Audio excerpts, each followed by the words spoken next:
welcome back to another episode of our Last 30, a podcast about that explores, for men in particular, the concept of our last 30 days of life and what we would do and all that good stuff.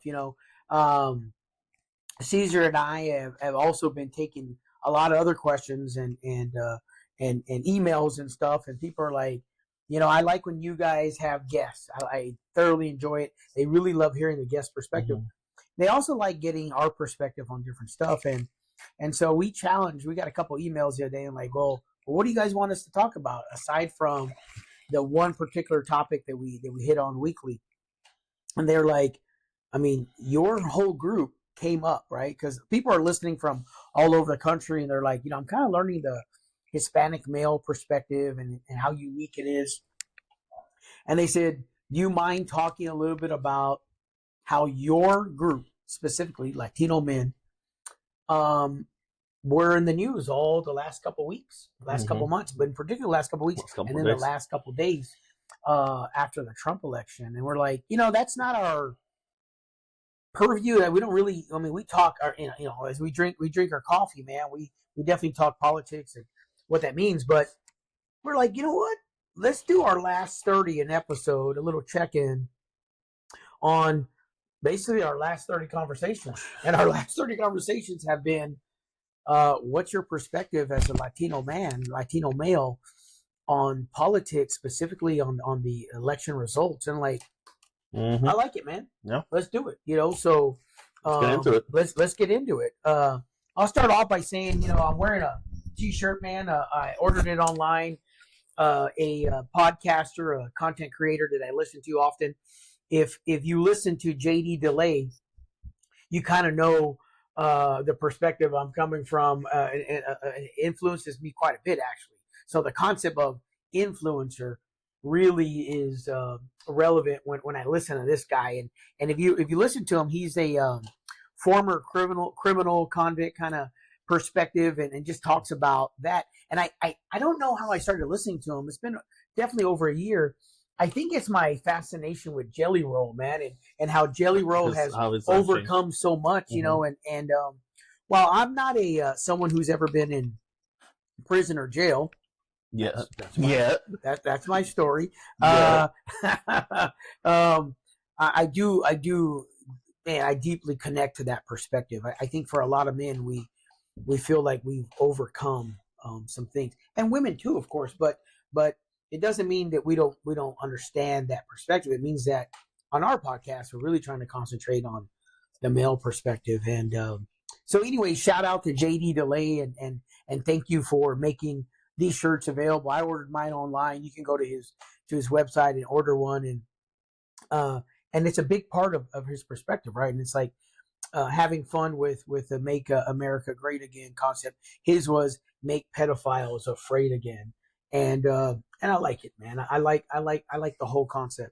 So shout out to him, and then of course, like we like to say often, he's a podcaster. He's doing great, and we celebrate that. We're not at that level, but you never know, man. You never know when it's going to break for us. So thank you to you guys who listen in. And who knows? We might go viral after this. We might go viral after this because we're stepping out of our comfort zone and talk a little bit about, So Cesar and I were talking. We're like, all right, dude, let's try to not go too deep and get canceled on today's episode. We'll try not to hit a couple of points and then try to move on. But something tells me we might we might dive into a deep hole here. But hey, we're doing it for you guys, for the content, for our last 30. Is that for the coffee? It's for the content? For the content. Man, and we say it often, like we could totally find topics. We know how to talk. We know how to do things. We could make things that are super interesting or super, salacious and just like, oh man, whatever, like get people interested. We're not trying to do that. We're really just trying to be a resource for the community, specifically men who have difficulty talking and engaging and expressing themselves. That's what this is about. But again, we're going to take on the challenge from a couple of viewers who said, wouldn't mind learning more about the Latino experience, men specifically, And oh, by the way, you came up a lot on the voting. Cesar, what's that all about, man? Why were the Latino men specifically being highlighted over the last couple of weeks and then last couple of days? What's your thought on that, man? I mean, as most of y'all know already, obviously we've been watching the news. We've been anywhere we look, basically listening to radio, news, even TV programming, YouTube, all that thing. Y'all have noticed that the trend right now is talking about Latino voters. Obviously, the outcome for some of those people was not the one that they wanted. That was not the one that they had predicted. I think I was looking at the statistics the other day. It was like 56% that were expected to vote for Kamala, but it would ended up being like 40 something, 38%, something like that, and ended up being 60% of Latino males ended up going and voting for Trump this go around. So I think that's one of the things that people have been looking at. One of the things that we have gotten questions about, to be honest, and things like that, how we feel about that kind of population voting for Trump and things like that. So yeah, honestly, I think that has been the biggest thing in the last couple of days, in the last couple weeks too, that everybody thought that this vote, which was very important for those swing states and to be able to push the election one way or another, it ended up being the other way around that they wanted it to be. Yeah. So it was not as predicted. So well, and that's a good point, because like where do we get that information from? We get that information from polls, right? And who's conducting the polls, right? So the researchers and pollsters and all this stuff. And so some people are even being super critical and saying like how relevant or how much BS or polls. And I don't go that route. My thing is this, like, it's a difficult thing. You're trying to get a small sample of people and then expand that to represent the whole group. No. And here's the thing about, again, I can't speak about black men, black women, white women, Asian. I can't even speak really, for the most part, to the immigrant experience. I just know my experience. I'm 7th or 8th generation American. I learned Spanish later on in life, and so. A little bit. Learn the bad words. That's about it. I got the bad words there. I know my perspective, and I know that you cannot sample this little group here and then make an assumption, right? You can try, but it's complicated. Like the Hispanic population. I mean, we're like Hispanic population. What does that mean? Like, it's so complicated. Like, are you from Illinois? Are you from California? Are you from New York? Are you from Florida? Are you from Texas? Yeah. Like, those are the heavy Hispanic states.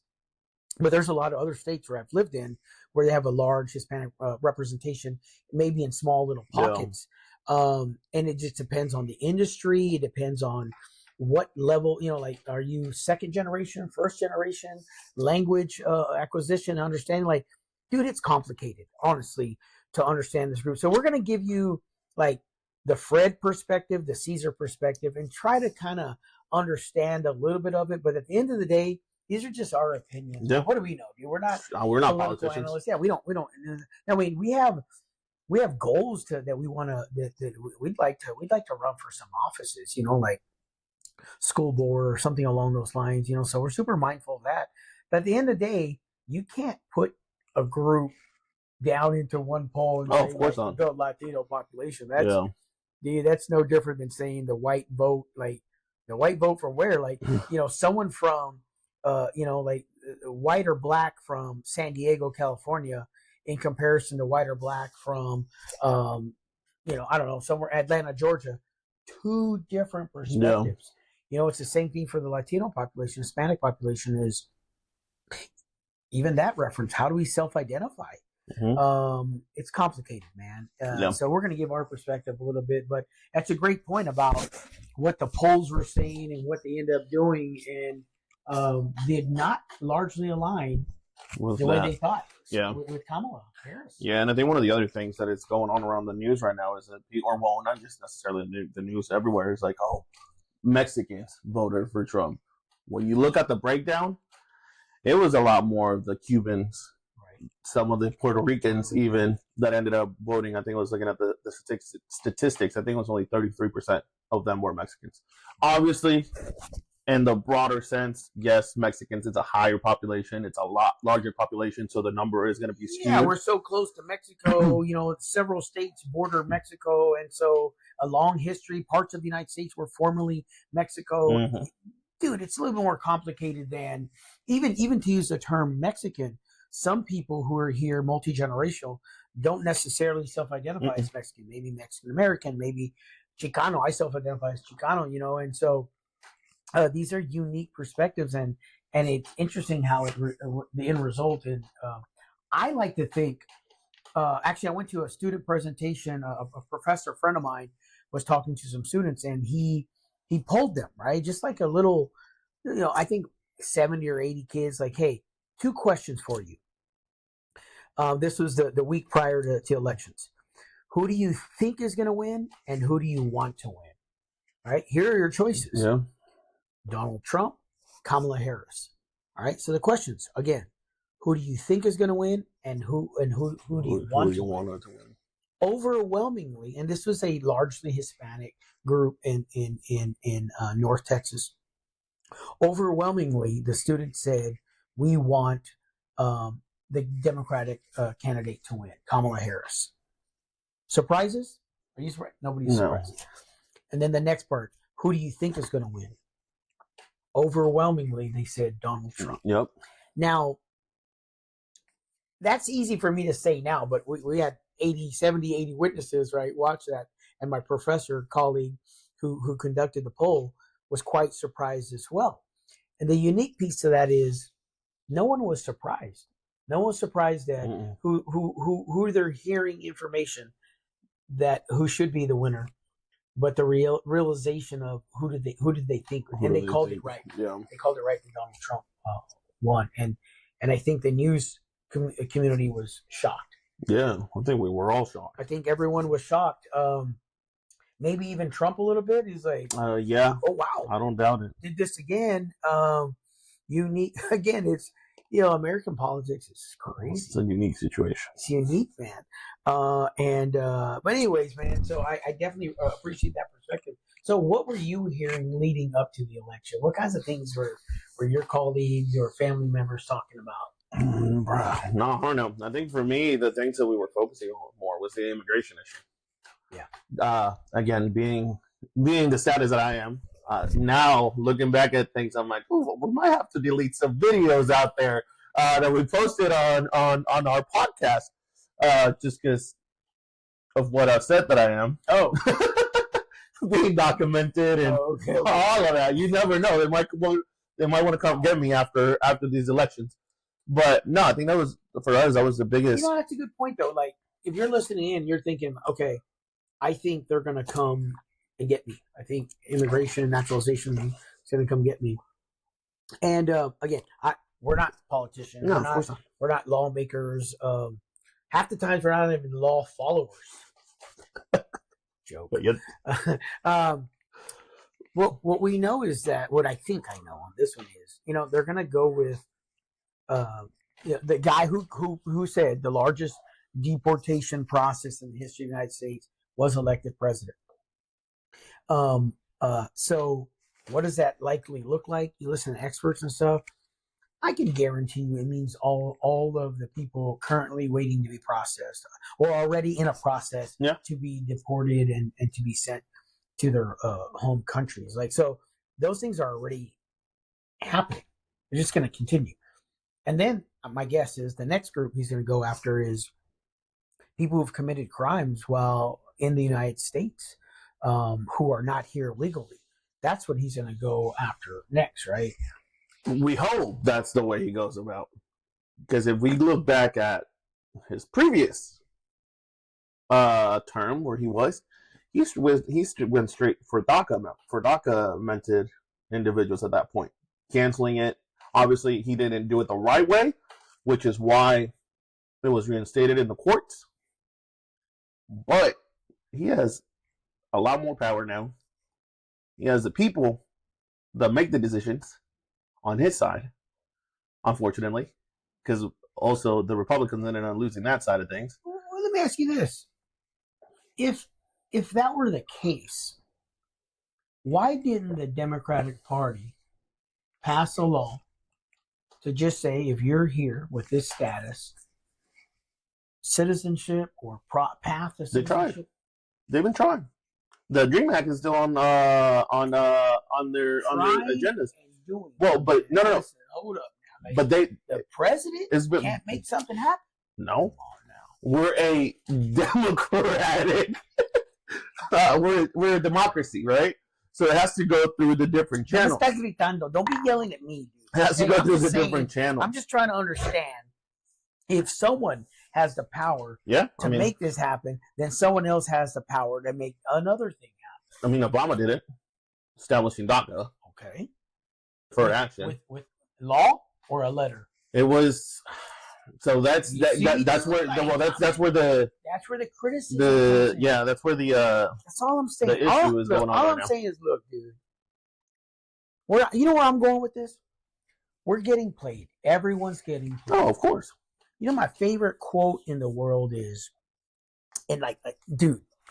Well, number one probably is knowledge is power. I love the concept and quote. I've used it for many, many years. Knowledge is power. I love that. Simple, very easy to understand.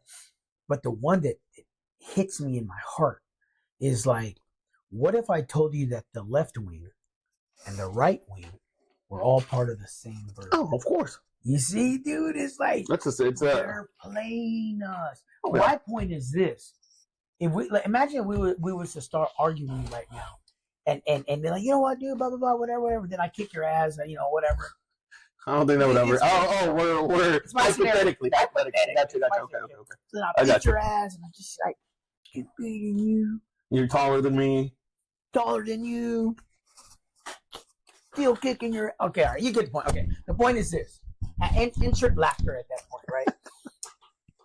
If in fact that we have a disagreement, we stop being friends, and I don't want to talk anymore, and I don't want to be people in relationships, man. Mm-hmm.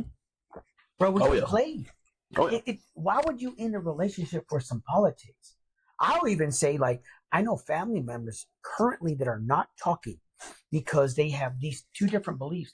And I'm trying to tell you, man, don't let politics come between the people you love, the people you respect. You know what I mean? Like, look, dude, I just so for me, that's my point. That's easier said than done, though. Easier said than done. Because for you and I, let's say we don't agree with it, or we don't agree with stuff, whatever. We're able to put that thing aside. We're able to be okay. Whatever politics, okay. You do you. I'm gonna do me. I'm gonna think whatever I want to think. You're gonna think whatever you're gonna think. There's still people that can't do that.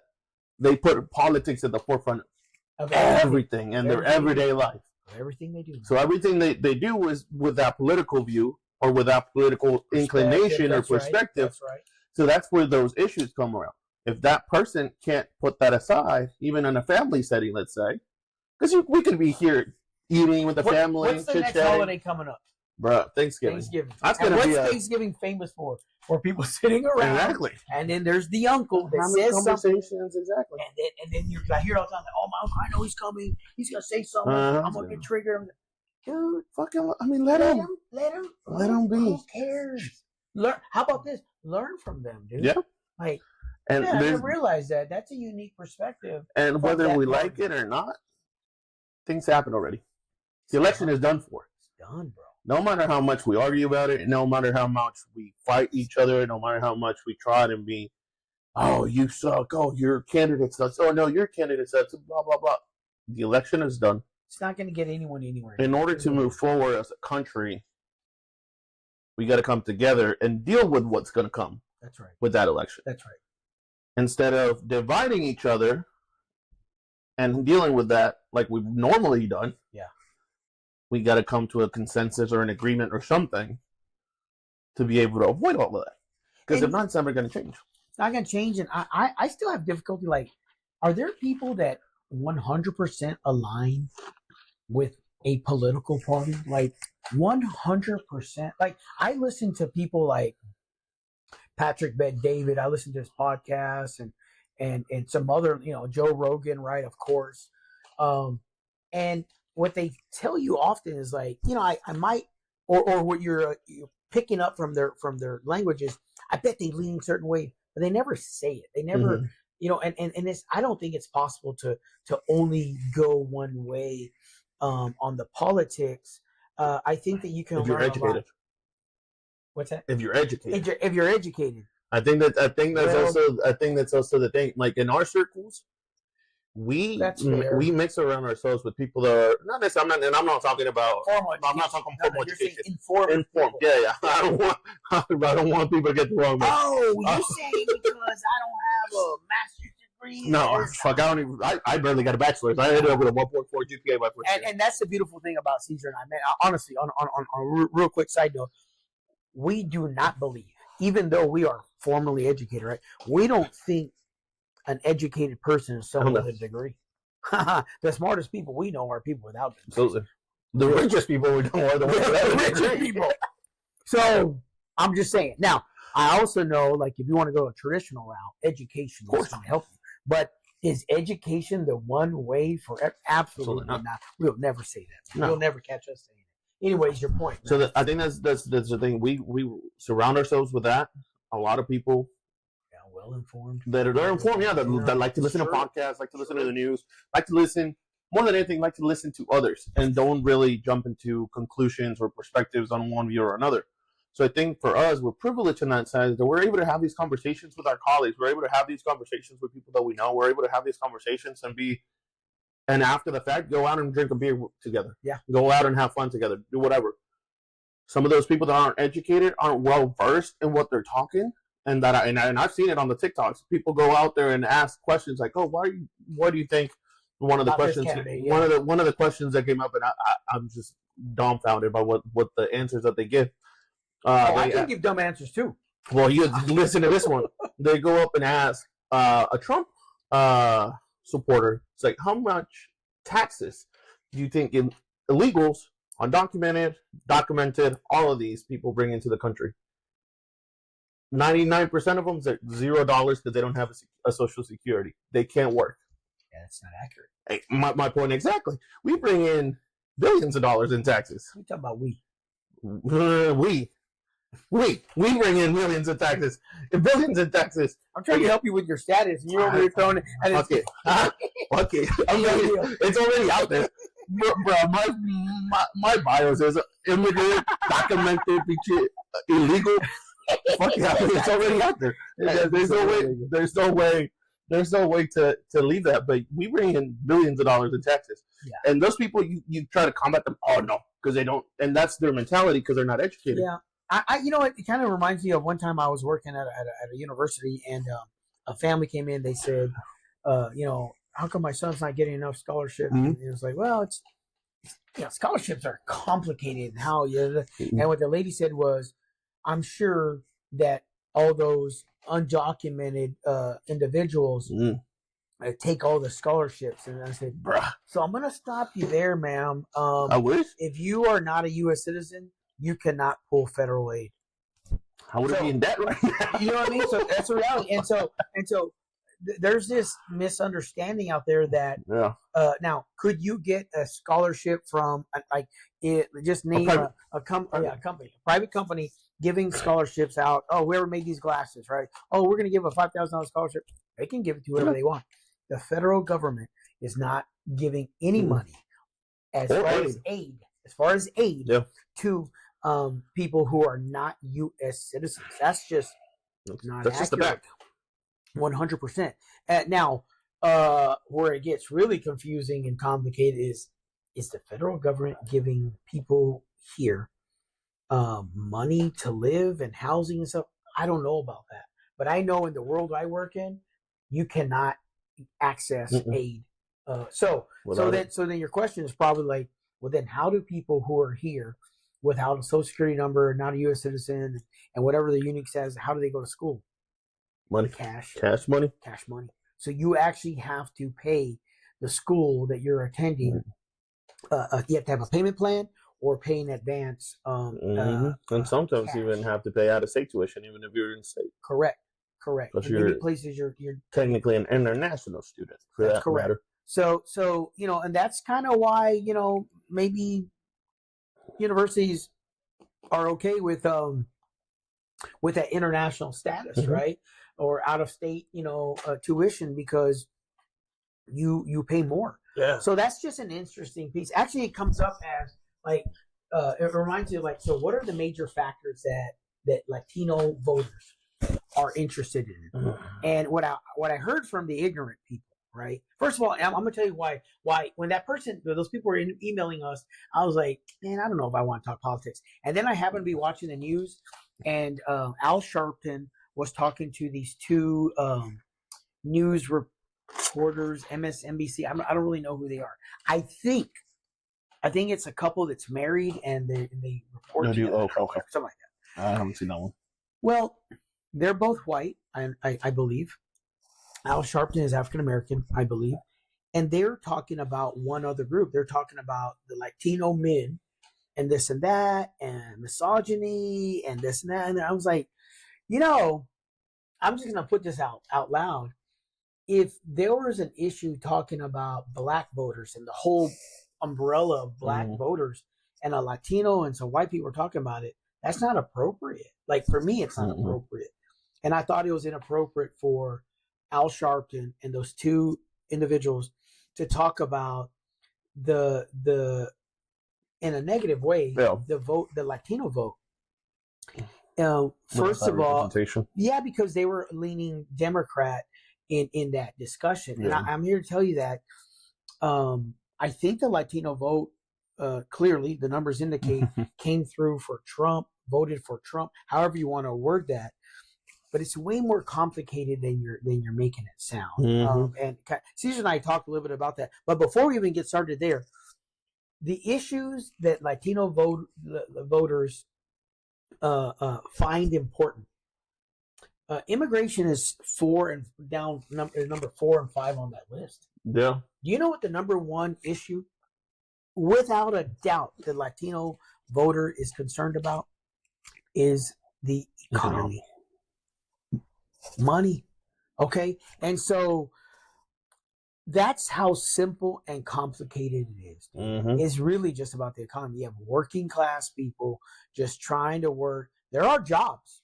You look around, people, there's opportunities to work, but the cost of living has gotten so outrageous. I don't know why. I'm not going to put it on a political party. I'm not put on a political party to save it. But I can tell you who's being blamed for it. Yeah. Who's being blamed, again, in my ignorance, just watching the news, is the Democratic Party is being blamed for the poor economy. Yeah. And the Republican Party is giving credit for saving that. You could be mad about that statement all you want. You can cancel us, or you could agree. I'm only telling you what appears to be the truth, or the perception of the truth. And if it's not true, then counter it. If it's not accurate that the Democrats have negatively affected the economy, be quick to counter that. And if it's not true that the Republicans can save that, be quick to counter it. All I'm telling you is that's why the Latinos voted in those large numbers for Trump. And we're willing to look past any other thing that you could say about him. Well, he's a convict. I was, but I don't have to look at anything. He's not one, right? You know what I mean? The point don't bring up my past. Yeah, the point is that you can try to hit someone and create a narrative, and both parties do it. I am not leaning any way in that. What I'm saying is that both parties create narratives. At the end of the day, the American voter has to be like, what's more important to me? And time after time, Americans of all races, genders, and ethnicities said the same thing. Yeah. It's the economy. It's hard to go to your local grocery store and get, what looks like about a week's worth of groceries and put down $100, $150. Like, how? How did your, again, and I say that, I use that number because I do most of the grocery shopping and I do most of the cooking. So I'm very aware of the price of things, and I'm here to tell you that it has gone up significantly. It has. Things for that I know in my head I used to pay $1 and $2 for. I'm paying $3, $4, and $5 for. You're like, it's just $2 or $3. It's true. Times 40 things. Then you increase 50, 60% your cost, and then you're super aware, right? And like, we don't like to waste food anyways, dude. But at the same time, you know, boy, don't think I won't eat around a green piece of bread, but I'll eat the rest, dude. That's the reality, right? And so I joke, but I'm not, dude. I will eat around a little. What's that? What's it? Is it mold? Is Mold, that whatever. On the bro. I call it something different, like green fuzzy fun. No, okay. It gives a different taste to the sandwich.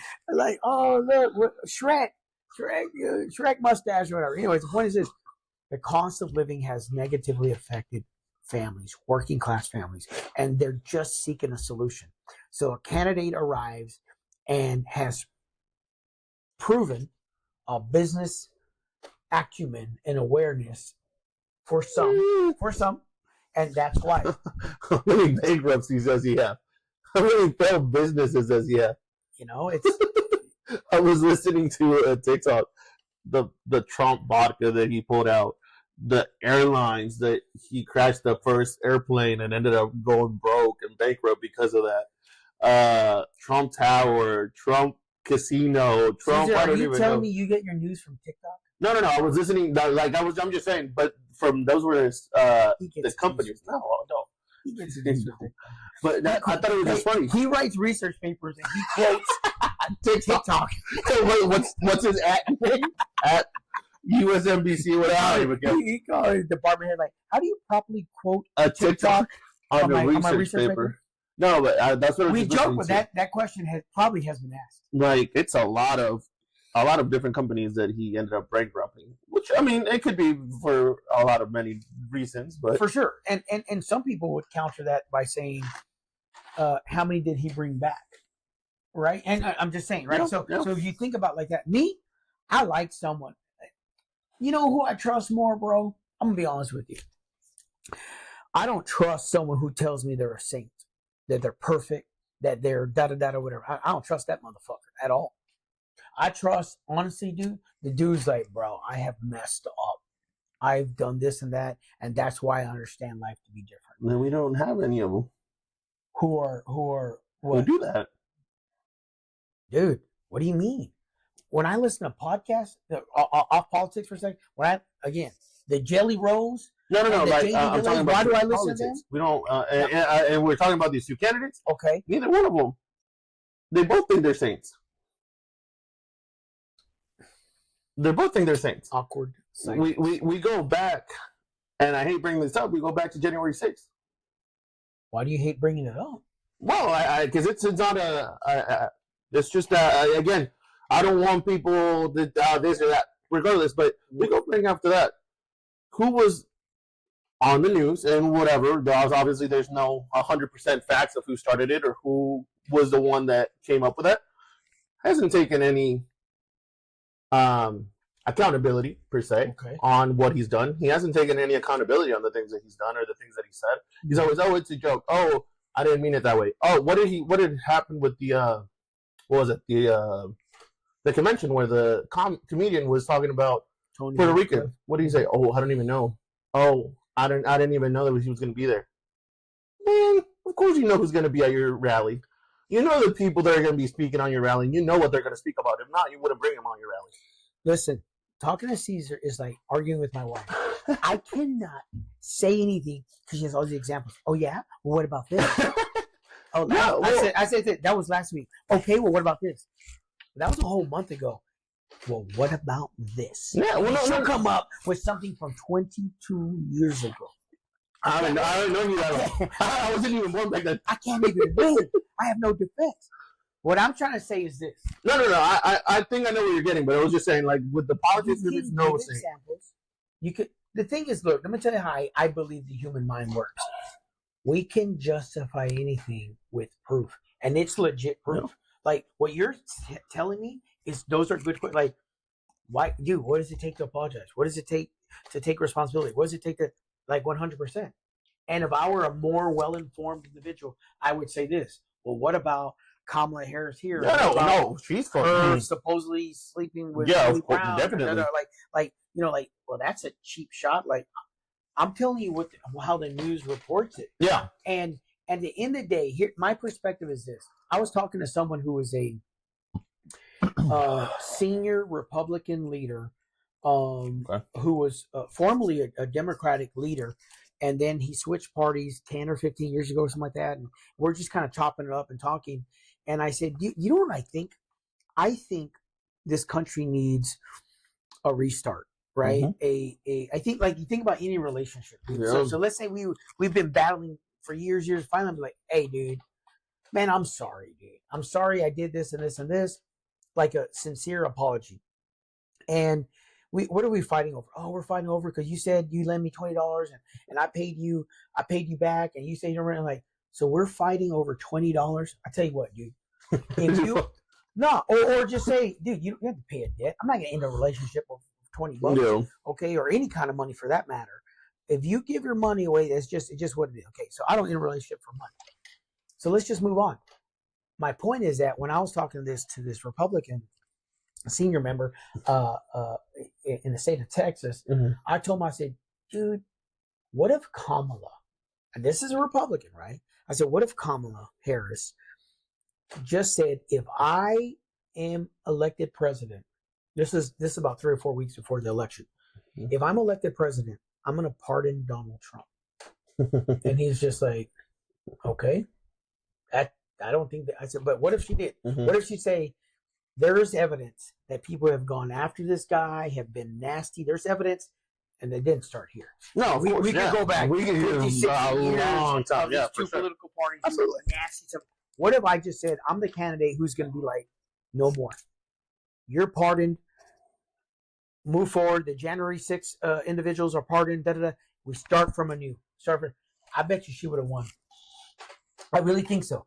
But then she'd have to be held accountable for holding it all together. Look what you showed me earlier. We were talking earlier, man. So off camera, Cesar and I were talking about this super inspirational speech given by somebody, Michelle Obama.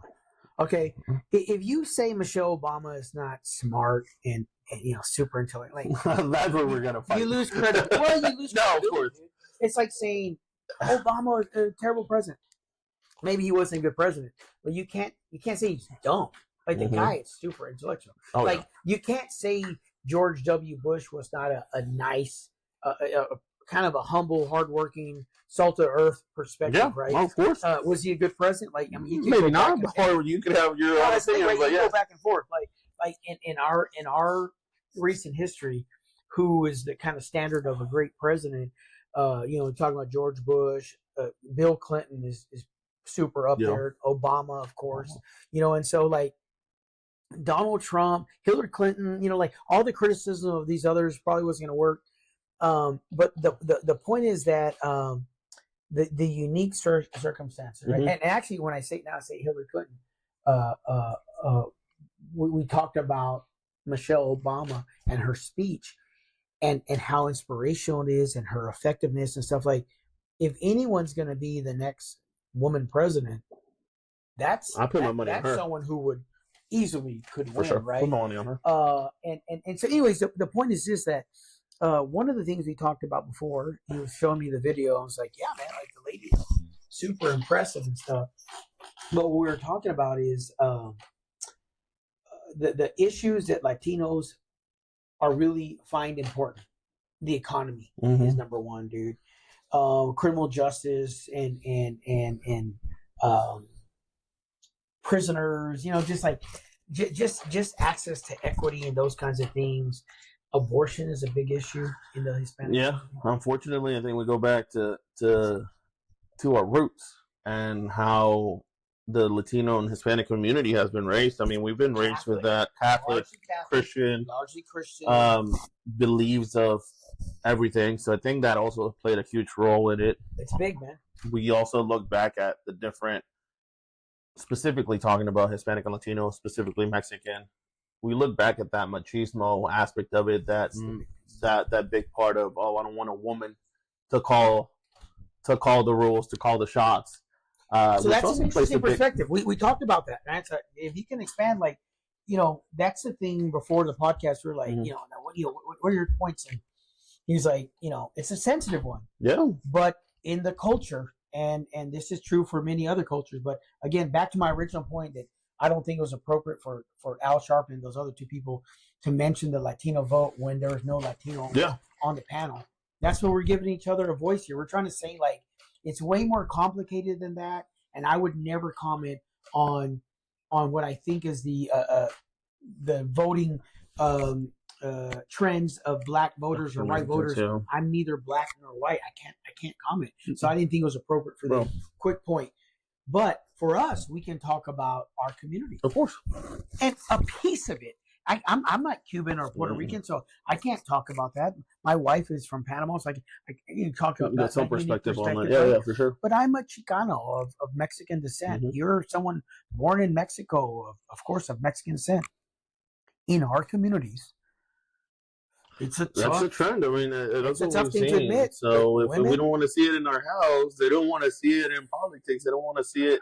If a man's going to be mad that the woman is calling the shots at home, imagine having a woman calling the shots in your country and everything that you're doing. Listen, we're not trying to piss off the Chicanos, Mexicanos, Latinos, Latinx. We're not trying to make y'all mad. No. We're just trying to say, like, traditionally in our community, this is the reality. Yeah.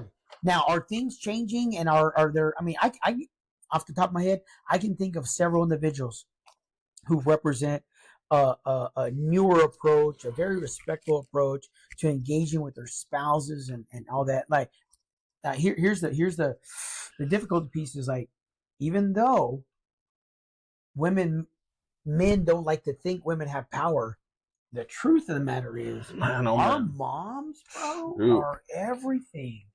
And the exaggerated respect for our sisters and our moms and grandmas. So, like, it's this weird perspective in our community. But as far as the voting, I think you're right. I think that largely the Hispanic men are not going to vote for a woman.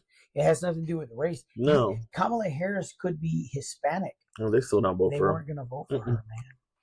No, that's the issue. I mean, I don't know. Well, obviously, we might not believe on that. We don't necessarily subscribe to that machismo or I'm the man of the house type of thing. But I mean, at the end of the day, that's been our culture. That's been what we were raised with. It's history. It's not something that is hidden or that people don't know about it, that people aren't aware of it. It's something that has been very prevalent. This is not new news. Yeah. If you're listening, you're not going to be like, what did you say? I've never heard that. You know, and that's just not true. The truth of the matter is that's a big part of it. You can look at other cultures and they have similar perspectives, you know, and it doesn't mean that they don't love their moms and spouses. It means that there's this weird dynamic when it comes to the elected official. Yeah. Something in the back of the voter that says, like, I can't do it. Yeah. You know, and again, that may not be true for the circle of friends that we have, but I want you to understand the complexity. And also, I'm not someone who's going to sit there and be disrespectful to the Hispanic population for voting that route. There's a reason why in large numbers, in numbers that the Harris campaign did not predict, they voted for Donald Trump. And that, you know, and they'll be discussing this for years. For years, they're going to be trying to figure out. But here's what I think. It goes back to the restart. Everyone needs to get back to what's important. And I think you saw this largely in the black community. They said, we don't feel respected by this party or throughout the history of the United States. And they moved their votes. They shifted their votes. Even another unique perspective. The rural vote, RURAL. I don't know if I'm saying it right. Rural. Those guys, they have shifted their vote as well. Those guys. You know, so they've shifted their vote. Yep. I've lived in larger rural communities, and I'm telling you right now, maybe they used to vote this way, now they vote this way. So things shift. People change. Well, I think the same thing is happening in the Latino community. Right before doing our podcast, we saw this quick snapshot of the areas, cities, and communities that switched from Dem to Republican. Yeah. Wow, dude. It was crazy. That number was crazy. So you being critical, is not going to get you to understand. No. Working with that group is going to help you understand. And then why do you want to understand? Do you want to understand to be critical or to dismiss that group? Or do you want to understand because you want their votes next time? Or I hope you want to understand because you want to serve that community, right? I say it all the time. I'm a proud member of the veteran community. You want us to vote for you, or do you want to help us? And that's what I'm interested in. Yeah. Are you interested in helping out veterans? Then put veterans on your team. Then put veterans on your committees. Mm-hmm. Or you're going to be like, oh, we got together, us non-veterans, we made a decision for veterans. Well, that didn't work. Same doesn't work with us. Mm-hmm. Hey, we got together as non-Latinos, and we made a decision what's going to best serve Latinos. What, dude? How do you do that? I would never form a committee, of 10 guys just like me and say, we're going to make rules for women. What? You don't know women, dude, and loving women and respecting women doesn't mean you are a proper, adequate voice for their rights. And that's a big piece, and that came up often. Like, what about women's rights? And like, I think men largely support those, but this election was so complicated that maybe they made that issue lower. It seems like it could be, yeah. I don't know, man. It's a complex. I mean, regardless of what we say, regardless of what anybody says, it's a complicated shit show. It's a shit show. And and again, it is done. We can sit here and talk about it, discuss, why did they do this? Why did they do that? It's more of a time to move forward, try to figure out how to better serve everybody. And not, because honestly, it's politics. Politics, dude. It's a dirty game. People are going to say shit just to get your vote. Huh? People will get you rattled up. They do. They rattle groups up, dude, to get them to vote a certain way. They hit you. They hit you in your emotions. They hit you in exactly. They hit you in that emotional side. And want to just, oh yes, I believe in this. Heck yeah, he said this. Come on, go vote for him. Once they're in office, they don't do nothing. None of that. Which it's not this president. It's not the president before. We've seen it a lot.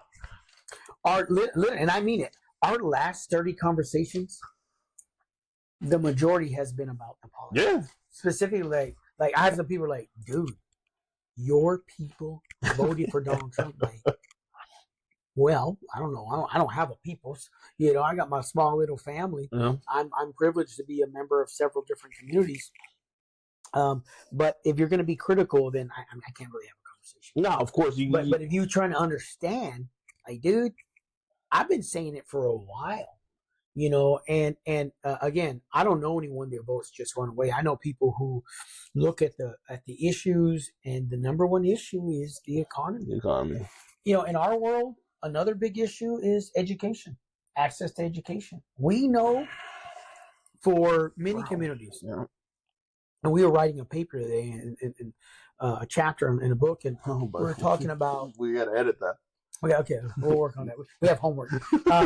So one of the things we're talking about is like the new, if you will, group embracing that American dream is the working class, the new immigrant Hispanic population. They are largely a church-going community. Yeah. They are largely a family-based, weekly and on the weekends, gathering, getting together and uplifting each other, doing work together. Home ownership is important to this community, and education, but none of that matters if the economy is not right. Yeah.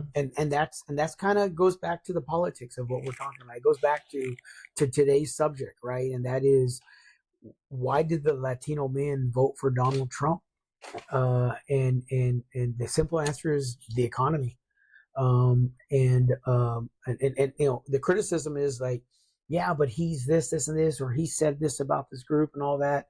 And I always embrace this concept. Like, I don't have the time to worry if my neighbors like me or don't like me, or coworkers. I actually don't have time, and I certainly don't have the energy. Mm-hmm. I'm concerned about the safety well-being of my family. And as long as you don't mess with my bag, as long as you don't mess with my fatty on my money, I'll do a lot of different kinds of work, man. And that's what makes me and others different. We've worked at McDonald's, we've worked at whatever different places. I used to cook chicken for many years, dude. Like all this stuff, it's humbling, but it lets you know, like, listen, if things didn't work out here, I can always go somewhere else and do something else. Just like you, man. Like, would it hurt for a while? You know, my oldest son works in oil and gas, and his body is attuned and prepared for that. If I ever tried at my age, you die. I would die. Okay. Literally, you would die. I would die. Or act like I was dying. Somebody take me to the emergency room. The thing is this, man, as we come to an end and wrap it up, the point is that it's complicated. Mm-hmm. Just like many things in life, it's complicated, right? Should I go to school or not? Should I this and that? Should I have a will? And you know, like there's good advice out there. I think you should have a will. I think if you want to advance a traditional route, education is a wonderful way of doing it. There's some other ways, but education is a wonderful way. I think having a savings account is important, but you know, some would argue like, yeah, but you're not making any money. Well, educate me on how to make money, right? Or whatever. The point is that please don't end family and friend relationships because of politics. They don't want us talking. They don't want us communicating. Educate yourself, and if you want to make a change, if you really want to make a change,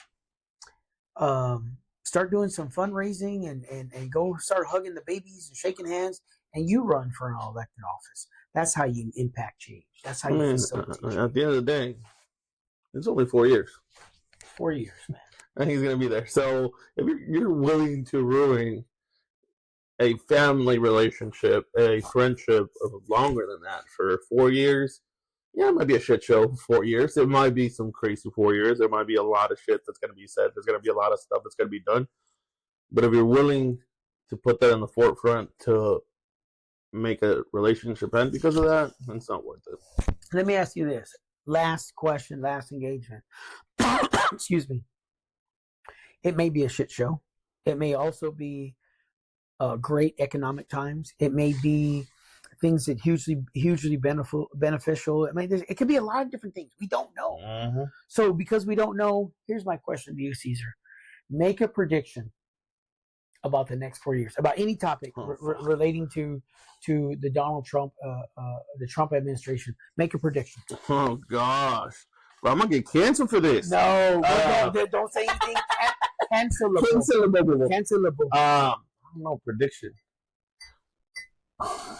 Put me on a fucking spot right now. Yeah, that's what we do. I mean, it's not fair for us to invite guests over here, put them on the spot, and then I'm over here asking to my homeboy over here, and he can't. Come on, man. Nah, I mean, for me, obviously, again, going back to the main topic that I was talking about earlier, and what the topic that for me is the most important one is immigration. My thing regarding that, since obviously, yeah, it's going to be a mass deportation, no matter what. We saw it with Obama when he came into office. He didn't say it. He didn't publicly acknowledge that he was going to do that, but it still happened. Obama. So, yeah, Obama. Correct. So regardless of it, it's going to happen. What did they call Obama? What was his name? The mass deporter-in-chief. Yeah, deporter-in-chief, something like that. So, and we knew that. That's fine. Like I said, we know it's going to happen because that's what we want. We want for those people that are in a process that did come here and committed a crime, whatever, to be held accountable. Of course, that's going to happen. But I think also with that being in mind, to be honest, I think at the end of the day, he's going to come in and cancel the deferred action. Something might come out of it, something different, and some maybe new policy might be instated because of that cancellation. Correct. But at the end of the day, I think that's going to go away in the next 4 years. That'll be something that we have to deal with. And ultimately, I don't know, man. I think it's going to be an interesting 4 years. It's going to be an interesting 4 years. We're going to have to deal with a lot. We're going to have to overcome a lot, which is not something new. Specifically in immigration and talking about the population that I self-identify with and the population that I represent too, because at the end of the day, that's a big advocate for them. It's nothing new. It's like we go back to education. We go back to what we've done. When SB 17 came into play and limited us from doing the work that we've normally been doing, the work had been done before with a different name. Yeah. A different theme, a different whatever. So we're going to deal with the same bullshit. We're going to deal with the same stuff. Something might come out of it. Something good might come out of it. Something might not. But at the end of the day, we're just going to keep pushing forward. We're going to keep having that resiliency that's honestly been what's keeping us forward, keeping us pushing forward. And hopefully at the end of the day, it could be a good change. It could not be. I'll give my prediction. I think that with any new election, U.S. president, there's some things they can change and some things they can't, right? Yeah. And I think largely it's going to be an opportunity for a group to do the things they said they're going to do, and for another group to try to interrupt the things that they've been saying they're going to do. The truth of the matter is, my prediction is that things are not going to be as tough as our minds and the news wants us to think. I really think, I think things are.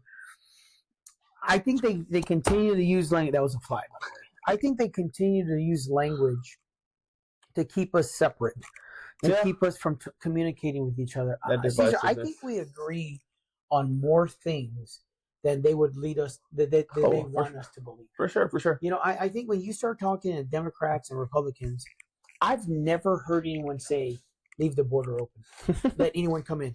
I've never, like, if you've ever traveled to another country, you got to show your passport. You got to show what hotel you're staying at. How long are you here for? Like, this is a process. And I think that my Democratic friends and my Republican friends all agree there should be a process. They can agree on the process, but there should be a process. Here's what we all agree on. The border shouldn't be open. Like, how can you just let people in and continue to feed that, literally, and give money and give hotel? How do you do that and not negatively affect your bag, your economy? And that's all people are asking. I think personally, the immigrants that are here, the working class immigrants that are important word, working, handling their business, I think they're going to be fine. I don't think any political party wants to interrupt the economy. Dude, if the economy is that important, I don't think anyone wants to do that. I think people are tired of watching the news and seeing certain groups from specific countries committing crimes, and then it puts the other immigrants like, yo, bro, they're not from your country, but they're from your, umbrella. What you gonna do? And then you like, I don't want to give my opinion because now I'm gonna sound hypocritical. Like, dude, man, it's complicated. Here's what I know: it's gonna be all right. We're gonna be okay, and for everyone's gonna be okay. Hopefully, you can build a relationship with someone in the next 4 years, and hopefully, you can take care of your health and take care of everything else that's important to you. And I hope in 4 years we can do a follow-up show and be like, what really happened? Was it actually, you thought it was going to be crazy? It was 10 times crazier. Or I thought it was going to be okay, and I was wrong. Whatever, dude. As long as we don't do it from Mexico, we go. Hey, you're going to have to come to Mexico, bro. Guys, Cesar got deported, and so did I. We're live. We're going from Mexico. Well, let's do it from a beach. From a little beach. From a coastal city. Let's have some grilled shrimp. I'm down with some tequila, not coffee, because the coffee ain't doing it for me. No, it ain't. Let me ask the last question. Make a prediction for yourself. In 4 years, you're in your 30s. Nah, not. Oh, shit. Yeah, I'll be 30. Goddamn, bro. I hate to break it to you. In 4 years, you'll be in your 30s. I'm old. I'm an old motherfucker now. What does it look like for you? Oh, shit. Hey, it could be worse. I'm going to be 55 in 4 years. Well, yeah. I mean, if we know that, well, I mean, it's better being 55 because you already know you're about to die. Or not. Already. At 30, you still... No, but... Fuck, 32. So I'll be 32 by then. Make a bold prediction for Cesar. Shit. For me, looking at okay, so not even a prediction. My wish. It's more than anything. That's humble. Listen, hey, when you've been humble, like, nah, I ain't saying it's gonna happen. I'm saying I would love it to happen. Pero si no, pues ya que. Si Dios quiere, exactly. I think by then I hope to be married.